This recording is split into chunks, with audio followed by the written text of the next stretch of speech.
ప్రకాష్ రాజ్ గారికి ఈ మధ్యన మీడియాలో కనిపించట్లేదు, మనల్ని ఎవరో పట్టించుకోవట్లేదు అనేటువంటి ఒక ఫోబియా ఏమన్నా ఉందేమో నాకు అర్థం అవుతుంది. ఏదో ఒకటి మాట్లాడాలి, నోటి దూలతో కొంచెం సెన్సేషన్ క్రియేట్ చేయాలి, అంతా కూడా మన వైపు మన గురించి మాట్లాడుకోవాలి. ఇదే కనిపిస్తూ ఉంటుంది. ఒకటి పవన్ కళ్యాణ్ గారు, రెండు సనాతన ధర్మం, లేదా ఏదో ఒకటి మాట్లాడి మనం వైరల్ అవ్వాలి, ఇదే పనిగా పెట్టుకుంటారు. అయితే ఇప్పుడు ఎందుకు ఈయన గురించి మాట్లాడాల్సి వస్తుందంటే, ఆయన మళ్ళీ ఏదో ఒకటి వస్తాడు కదా, దాని గురించి మళ్ళీ ఏదో మాట్లాడాడు. ఒకసారి ఆ మాట్లాడినటువంటి మాటలు ఒకసారి వినిపిస్తాను, వినండి. చూసుకుంటే కొత్త సినిమాలకు ధరలని కూడా పెంచుతున్నారు. ధరల భారం పెరుగుతుందని చూడకండి సినిమా ఇప్పుడు ఎవడు వ్యాపారం పడింది. ఇప్పుడు దొంగ పనులు చేస్తున్నట్టు ఆడు హీరోలు అవుతారు. ఒక పెద్ద దొంగ మహాప్రభు అయ్యాడు ఈ దేశానికి. అలానే అందరూ దొంగలు.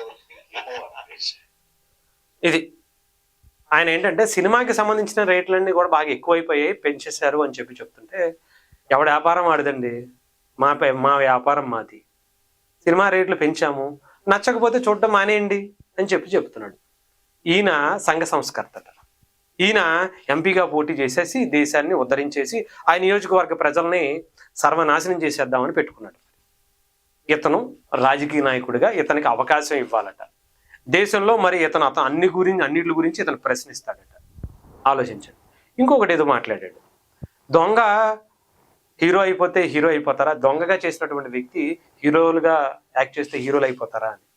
అంటే మరి నిజమే, మీరు బెట్టింగ్ యాప్లు ప్రమోట్ చేసి హీరోగా బిల్డప్ ఇస్తే మాత్రం మీరు హీరో అయిపోతారా?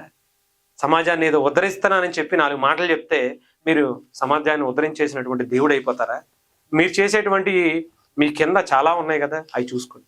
అంతేగాని సమాజాన్ని ఏదో ఉద్ధరించేస్తున్నాం అని చెప్పేసి అటు పవన్ కళ్యాణ్ గారిను, లేదా సనాతన ధర్మాన్ని, లేదా ఇంకొక దాని గురించో మాట్లాడడం తప్ప, మీరు సమాజానికి ఏం చేశారు అనేది ఒకసారి చూడండి. ఏదో కొన్ని ఊళ్ళకు దత్తత తీసేసుకున్నాడు, ఆయన గురించి మాట్లాడతారా అంటారు.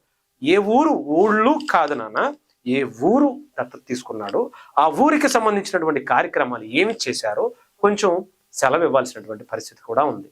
అంతేకాని ఊళ్ళకు దత్తత తీసేసుకున్నాడు అంటే ఊళ్ళు దత్తత తీసుకోవటం అనరు.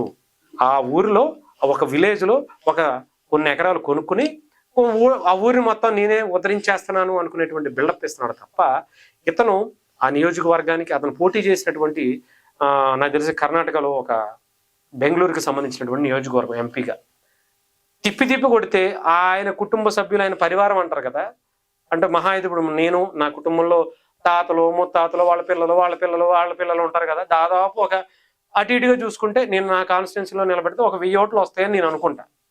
ఈయనకు వచ్చిన ఓట్లు ఎన్నో తెలుసా? ఎందుకు మాట్లాడుకోవటం మనకి? కనీసం ఆయన కుటుంబ సభ్యులు కూడా ఆయన్ని సమాజ సేవకు ఉపయోగపడేటువంటి వ్యక్తిగా గుర్తించట్లేదంటే ఆలోచించుకోవాలి. అతనికి సమాజం పట్ల ఉండేటువంటి ప్రేమ ఎంత గొప్పదో, అతనికి ఆయన కుటుంబ సభ్యులే ఓట్లు వేయలేదు అంటే అర్థం చేసుకోవాలి. అతనికి సమాజం మీద ఏదో సినిమాల్లో చెప్పేటువంటి డైలాగులు తప్ప తెలుగు నేను స్పష్టంగా మాట్లాడుతున్నాను అని చెప్పుకునేటువంటి ఒక ఆతృత తప్ప ఇంకొకటి ఏమీ లేదు. సమాజం గురించి అతనికి ద్వేషం తప్ప ప్రేమ అనేది రాదు.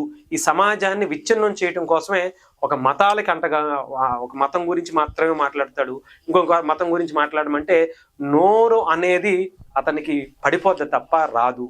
బంగ్లాదేశ్లో ఎటువంటి అరాచకాలు జరిగినా మాట్లాడు, ఎక్కడో హిందువులకి ఇంత దారుణమైనటువంటి పరిస్థితులు వస్తున్నాయన్న మాట్లాడు, మన భారతదేశం మీదకి వేరే శత్రు దేశాల వాళ్ళు ఇక్కడికి వస్తున్నారు, మన భారతదేశంలో ఉన్నటువంటి సైనికుల్ని ప్రజల్ని చంపేశారు అంటే అది తప్పు అని చెప్పకపోగా పాకిస్తాన్కే సపోర్ట్ చేసి పాకిస్తాన్ మీద యుద్ధం చేయడం తప్పు అని చెప్పేటువంటి గొప్ప సంఘ సంస్కర్తని ఈ దేశం భరిస్తుంది అంటే ఆలోచించుకోవాలి. సో ఏదేమైనా కానీ ఇలాంటి వ్యక్తుల గురించి మనం మాట్లాడుకోవడం కూడా తప్పండి.